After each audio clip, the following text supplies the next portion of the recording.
Meeple Nation Podcast, Episode 352, 2020 Year-End Review. Welcome, citizens of Meeple Nation. For the next 30 minutes, sit back and enjoy. May I say I love that you do your radio voice for that? You should That's always not use even- your radio voice. I know. Meeple Nation podcast is sponsored by GameToppersLLC.com. They are an amazing product made by an amazing man named Kevin. They're just wonderful. They turn your tables into a great game experience, so you should definitely check them out. Go to their website, see what works for you, because they have so many different sizes. There's situations that can fit to yours, puzzle pieces. I don't know what I'm saying. Just go to GameToppersLLC.com. Welcome to Meeple Nation. We are your hosts. I am Andy Holiday. Hi, I'm Nathan Howard. I am Dave Holiday. And I am Logan Howard. This week we are discussing our year-end review. It is December 30th. There's one day left in the year, and I don't think there's anybody who is not excited to see the end of 2020. Probably in our lifetime, the most trying year that we've faced. I know that there's been years prior just as difficult, but for us in our current time, this has definitely been a trying year. A lot of frustrations with the pandemic. Everybody's excited for this year to end. Yeah, I think we could definitely use a do-over. Yeah. Maybe not a do-over. Let's just skip. Just hit the fast forward button. We don't want to repeat. Yeah. Hopefully 2021 is going to be a much grander year. I have a lot of hope for it, especially for the latter half of the year that we might be able to get to some conventions again. That would be so nice. Because they're already starting distribution of the vaccine. So hopefully we actually have enough of it so that they actually get to the point that they can start hosting some of those events. That's really what would make my heart grow 2 sizes too big. 2 sizes too big. Your heart does need to grow a little. I am a Grinch.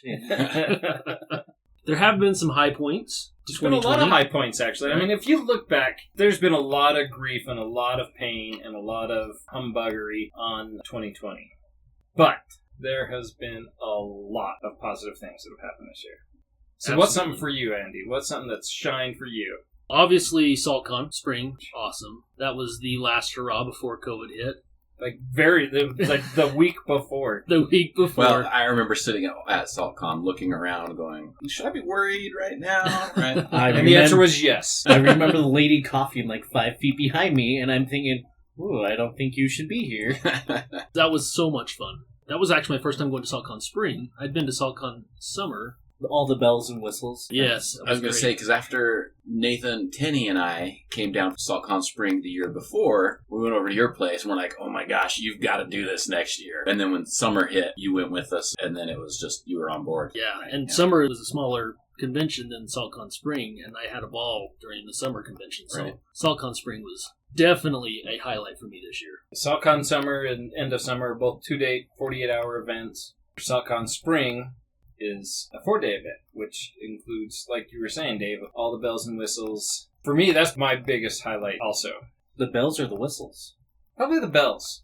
Because not everybody can do the whistles. That's true. And everybody does the whistles differently. You just ring the bells, and the bells are there. The whistles are, you can take them or leave them, because some people are just winds and not whistles. For SaltCon, we did the game show. I thought was the best game show that we did. I had a ton of fun with that.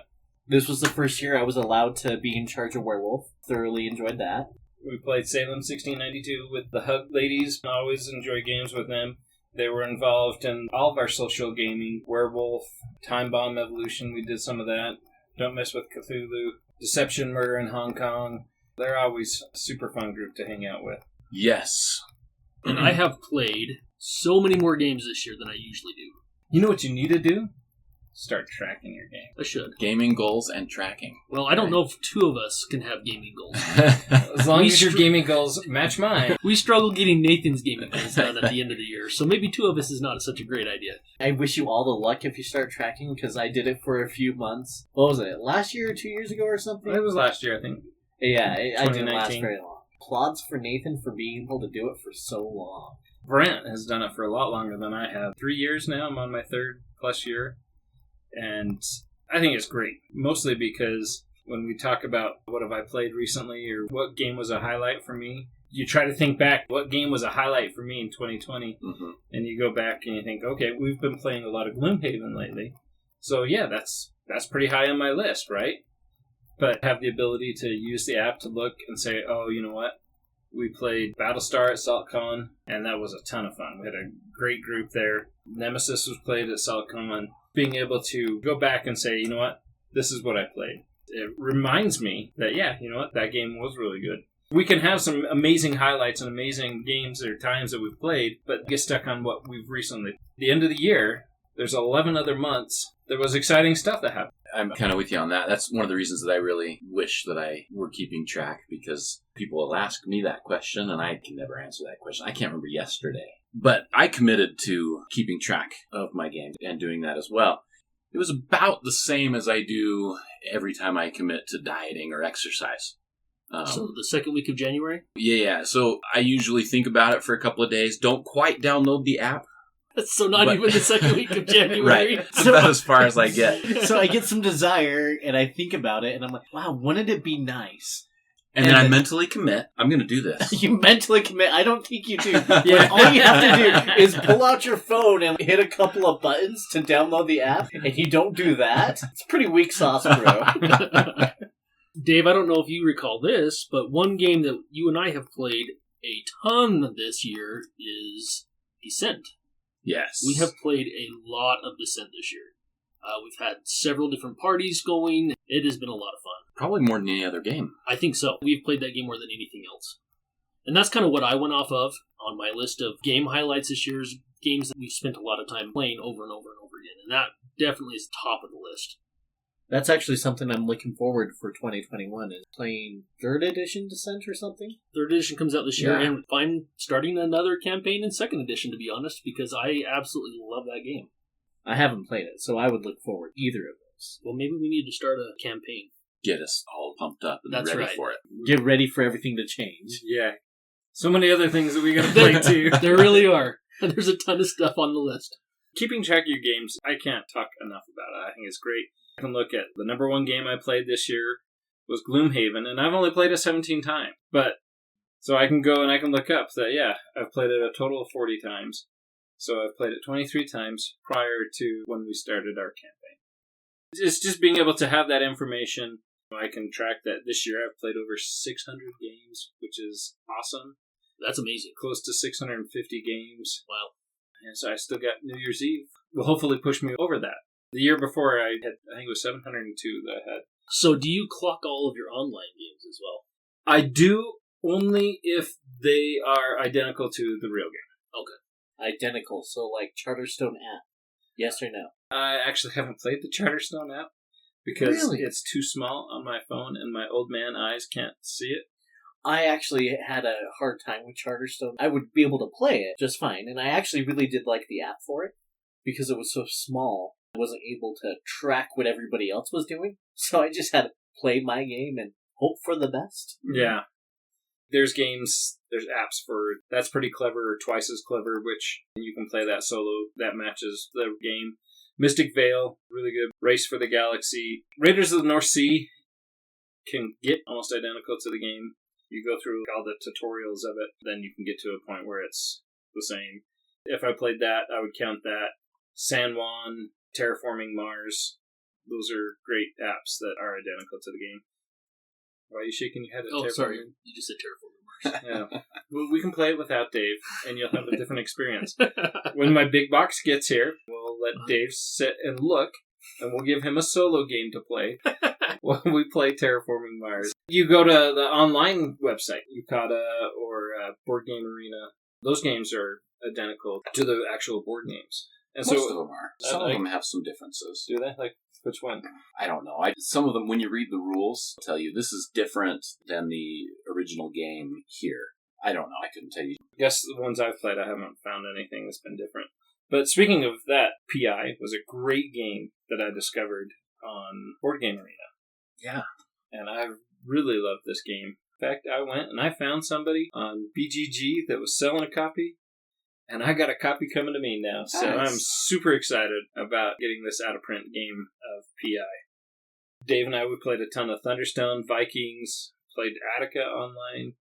Just being able to have that opportunity, and especially when this year, when we had such difficult times at first, that was a go-to. So yeah, when I'm playing those games, I count those games. I think that was just something that I've noticed this year, increased availability of online board games. Because they were there before. Yeah. But I think the push of having the quarantines and people have to stay at home. We've done the at home, we came back to in-person gaming, then we went back to quarantine off and on throughout the year because that's just what we've had to do like everybody else. That stuff has had a surge of popularity this year. Yeah, and talking about some of the positives of 2020. I think that because so many more people have been online, they've added more games. They've improved their gameplay. And yeah, Board Game Arena has added a ton of games. Right. And a lot of newer games, too. Yeah. And you look at this, there's a lot of negativity that's involved in the year. But websites like Yucata and Board Game Arena, exactly like you're saying, Dave, they are mega busy. Their popularity is skyrocketing. It's a great alternative. And not necessarily even an alternative. If you don't have a group that's near you, that's a great go-to because there's a lot of games that are there. I was going to say, I think you were right the first time when you said negativity. I think it does have 8 syllables. Glad you interrupted to add that in. So when you're keeping track on your app that you use for keeping track, are you able to look at the number of games you've played with this person and see your winning percentage? If I look at games I've played with Logan, played a total of 590 games with Logan. Not to brag, I'm pretty high on his list. It breaks down by games of how many wins I've had, but not exclusively versus Logan. Okay. So I have a breakdown of every game that I've played with Logan. Let's take the top one on my list here is Werewords. Played 61 times with Logan. Of those times, I've won 36 of them. Wow. So it tells me that I've won 59% of my games of Werewords. But then that's not necessarily with Werewords that were on opposite sides either. 2-player game where you were pitting me against Logan, then yeah, I could track a 2-player game. Like The City. That's a great example. Logan and I have played The City 7 times, and I have won 57% of those. I keep track of the scores, so it tells me that my best score in The City was 78 points. The app, I think, is really great. Really enjoy it. I strongly encourage it. I have an Android device, so the app is called Board Game Stats. What's really nice is it links to Board Game Geek, so that if you go to my profile on Board Game Geek, it shows all my plays there as well. I think I'm going to commit to downloading that again. And when you don't do it, we won't be disappointed. We'll stop and take a break while you download it right now. So it's also Board Game Stats on iOS, those of you that are iPhone users. Another highlight for me this year is my oldest daughter, Amara, has become a gamer, a full-blown gamer. She loves board games. She's usually bugging me every day to play a game. And she's doing it at the age my daughters stopped being board gamers, which makes me a wee bit jealous. But I guess I did have the years prior to. Yeah. At the end of the year, we've been doing our family gaming session. We started Thanksgiving. Been doing it 2 days a week. Nice. That's been a ton of fun. My girls and their shadows have been coming and playing, and so it's been kind of nice. Get to know your daughter's shadows a little bit better, too. Yeah. Speaking of that, another highlight of this year, Ashley, my oldest daughter, her boyfriend came over this last... Try to say that a little more excited. I was going to say that sounded her boyfriend. I mean, you sounded so much more excited when it was her shadow, but not her boyfriend. I mean, he's not a bad kid. They came over for our most recent gaming session. He likes to bring stuff. He likes to bring food. He's a chef at a restaurant. He likes to cook and prepare desserts and food for us.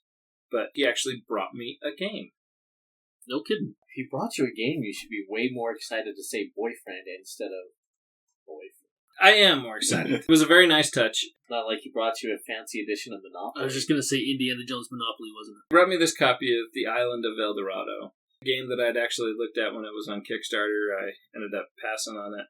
I had some residual interest in the game, and so when he brought me and gave me this game, I was like, wow.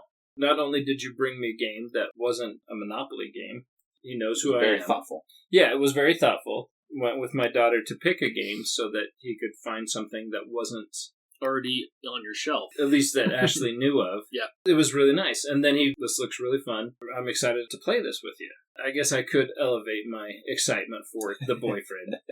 Especially since they're talking about marriage already. I guess I should get more committed to him. But this has raised his stock, right? Absolutely. I'm going to read these rules and we're going to play this game and hopefully have some fun with it. I just think it was a nice touch, and for him to do something like that. So another highlight for me is join the podcast and hang out with you fine fellows. You're a huge addition to the podcast, and that's not a fat joke. Well, thanks.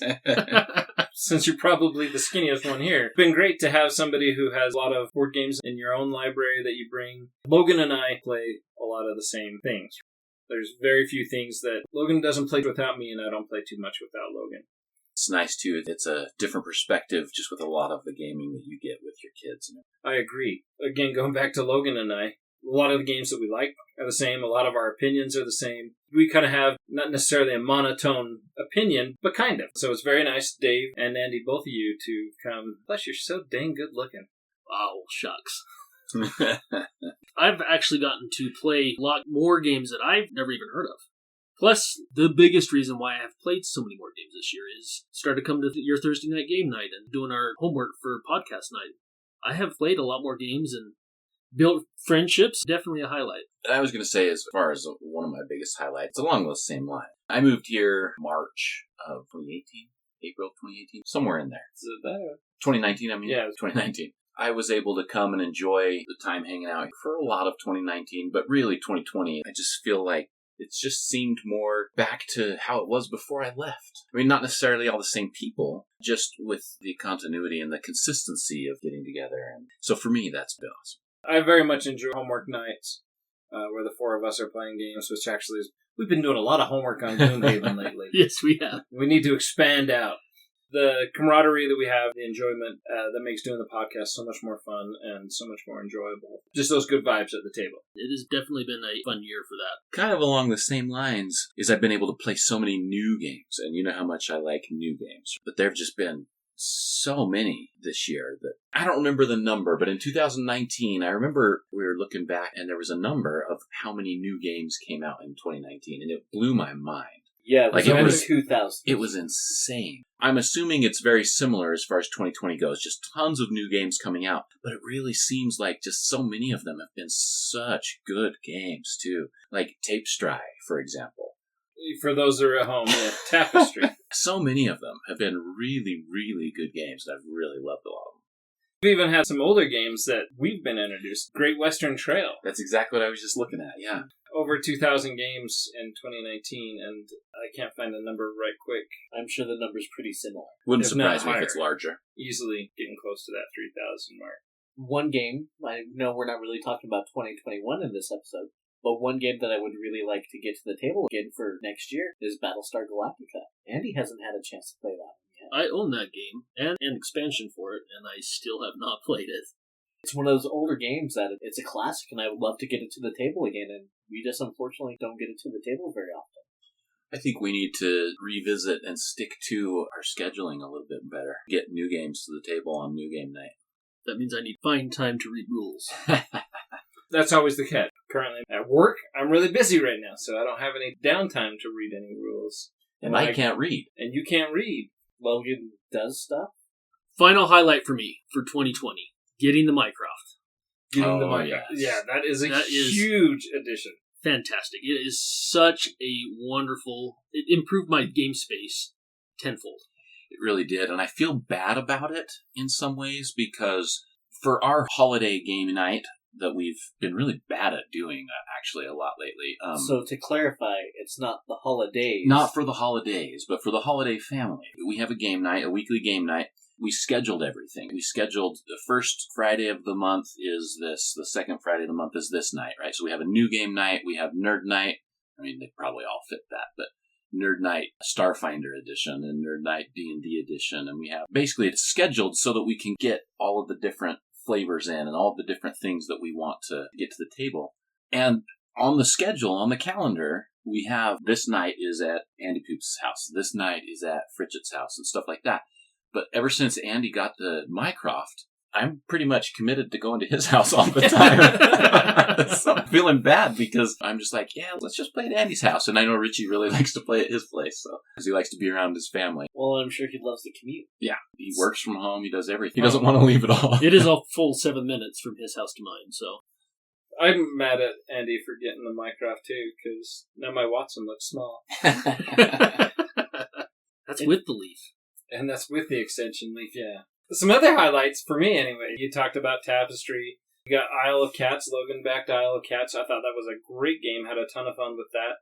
One that I got last year at BGGCon 2019 as a freebie. With your ticket, you get a certain amount of games.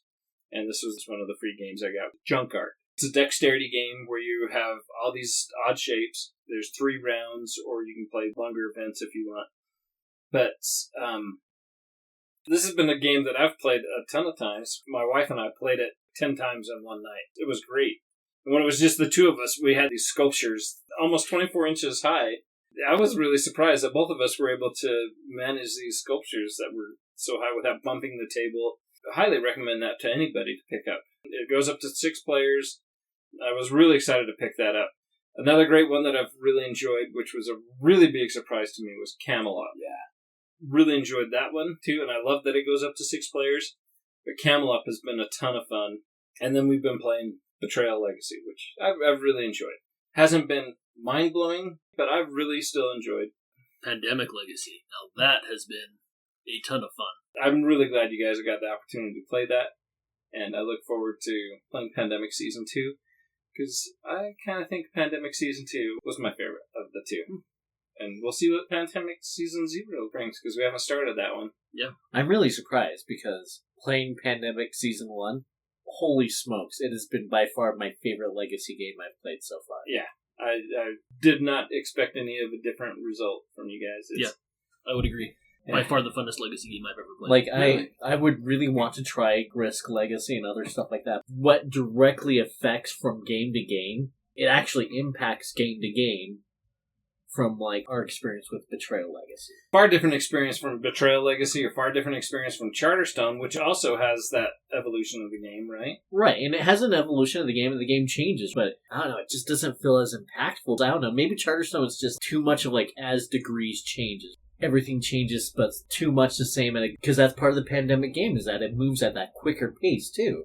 You have your heart twittering at some points, because you're just like, I don't know if we're going to do it. And then I'm pulling off the win at the end, where Yeah. it comes down to the wire, and you actually are able to pull that off. Or suffer that defeat. Or suffer the defeat, right? Yeah. And then you still have to move on to the next month. You're not replaying it. Like, I got to walk it back. Gloomhaven is probably my favorite Legacy game I've ever played. But I think Pandemic Legacy is my second favorite game. Because that's what I was thinking when you guys were talking about that. I was thinking about Gloomhaven. But, I mean, they're not the same. No, they're definitely not I don't the know same. if Gloomhaven, do you consider it a legacy game, or is it a campaign game? Consider it more of a campaign. I think they both share traits. So Right, it's not totally. like one's Yes. like an incorrect description of the other. I would definitely agree with you that it's not necessarily the same, but my experience with Pandemic Legacy has been amazing. It's been very thematic for the year. I've watched Contagion this year, and it brought on like a whole new theme of horror to the movie. And it didn't do that before, and it's kind of like Pandemic Season 1 was like the same thing. Especially when it's talking about in the story about where viruses are coming from, and I'm like, whoa, how long ago did they make this game? Gloomhaven does fall under that Legacy family, but in my opinion, I really enjoyed Gloomhaven, but I far more enjoyed my experience with Pandemic Legacy. Thoroughly enjoyed my experience with Gloomhaven, but for me, Pandemic Legacy was... That was the end-all be-all of Legacy games for you? Yeah, that was my greatest Legacy experience. Maybe if your cohorts in Gloomhaven would kill themselves more often. That would help, yeah. At least one more time. That would be nice. I'll try to make that choice. I received my first Kickstarters this year. How long ago did you start backing Kickstarters? Oh, a year and a half ago, probably. Okay, so it's not been like a long time No. you've been looking at Kickstarters. So No. what made you start looking at Kickstarter games? That's a good question. Probably my cousin Dennis talking about them, and I'll just check out Kickstarter, and I got sucked in. Yeah. It wasn't even the first one free. It was No, like... the first one was like over $300, so it was not free. But I feel like the ones I've received have been awesome. I think there's only been one I've been disappointed with, and it needs to be played again, just to make sure. I've had some extreme successes on Kickstarter. I mean, like, there's some that I get them and I get confused about why I was excited for them. Yeah, I've had that too. And like, looked good on paper. Even by the time it actually reaches you, you're just like, it wasn't as exciting right now. Yeah. But like, I love Cats. I love that game. Have you had a chance to play that one? With I have us? not. No, We should add it on Nathan's gaming goals for next year we should. because I love that game. And it's a game that has such a weird theme to it, but I think it just turned out fantastic. Like, You guys- plays very well. Yes. When did you play it? Was that when I was on my dive trip? No, we played before you joined the podcast. Oh, did you? Oh, okay. but That yeah, was pre-pandemic. What game are we talking about? I love Cats. Oh, okay. You've played that, right? Love the Tetrisy of it. I love randomness of being just the fantasy cat hoarder. It's a great game, and we only discovered it because we were randomly looking at Kickstarter. Got that because of City of Kings. That's right. It was Frank. also designed by Frank West. And I thought you added it to the news episode as a joke because you're like, oh, my daughter Ashley will like this game because it has cats in it. I think I actually did start to do that because I was like, this looks dumb. But then you start to look at it and you're like, wow. And then when you play it, yep, that deserves a wow. I definitely have to play that game. Some of your other Kickstarters you got was Forgotten Waters, which I just got the chance to play a couple weeks back. I was not disappointed with that. It was Great, a lot of fun. great game. Such a good game. Folklore, And that one, so far, we've just busted it out. one time, and it's been fun. But I'm looking forward to it some more. Windward. That one was the one I was a little disappointed in. I need to play it again without... Without Dave? Okay, without Dave. Come on, you guys. Oh, guys. So, yeah, we definitely need to get that one out again. And Merchant's Cove is going to show up sometime in the next 2 months. I've been saying that for like 2 years with Oh Solomon my gosh, Kane, so... I'm dying. I can't wait for that game. Excited for your Dead Man Tell No Tales to Yes. come off back order, too. That one's going to be I'm good, going to too. be so mad if you get Merchant's Coves before I get Solomon Kane. Maybe we should create a new game that's all about placing bets on when Kickstarters come in and who's going to get who's first. You know, there's been a few Kickstarters that I've gotten ahead of schedule that I am flabbergasted I get them. Wow. If only all the other companies learned from you guys. Since I started backing Kickstarters a year and a half ago, all of mine were scheduled right around when COVID first hit. Yeah. Everything's been pushed back. Delay. And see, that's actually why I'm surprised that I've gotten games early. Like, the new Chronicles of Crime, the Millennium Edition. It had everything come out this year. It was in production this year. And they still got it out early. I was really surprised. That's awesome. Can't complain when that happens. I don't know Go what that Lucky. feels like, but Go Lucky Duck. You guys are pretty lucky. So overall, I would have to say 2020 has been pretty awesome. I mean, as we're talking about this stuff, you know what I mean? We've got a lot that we've been excited about and a lot that we've been enjoying this year. And just to add one more bit of it, I've been super excited about my Buffalo Bills games. Buffalo Bills have been bottom dwellers what is for it? almost 20 years. Browns? So for They're us not fans, the Browns. to have them come out and actually be doing Browns or great Bengals, now, bottom it's a big dwellers. darn deal. There's got to be one more Buffalo Bills fan that listens to our cast. I'm sure there is. Probably just one, though. Probably. just one. I'm a silver lining guy. I've found plenty of silver. Yeah, negatives have really been prominent. But yeah, if you look at the positive moments in 2020, I have been able to find a ton of positive moments. So yeah, there's been some very negative impacts on 2020, some very negative moments, but overall, I can still say 2020 has been a great year. I would have to agree. It's been a good year. And I'm hoping, since it's been a pretty good year, that 2021 is going to be even better. Cheers to that. Until next week. You know what? Next week will be next year. Until next year. We'll see you at the game table. Happy New Year. Everybody remember to say Jumanji.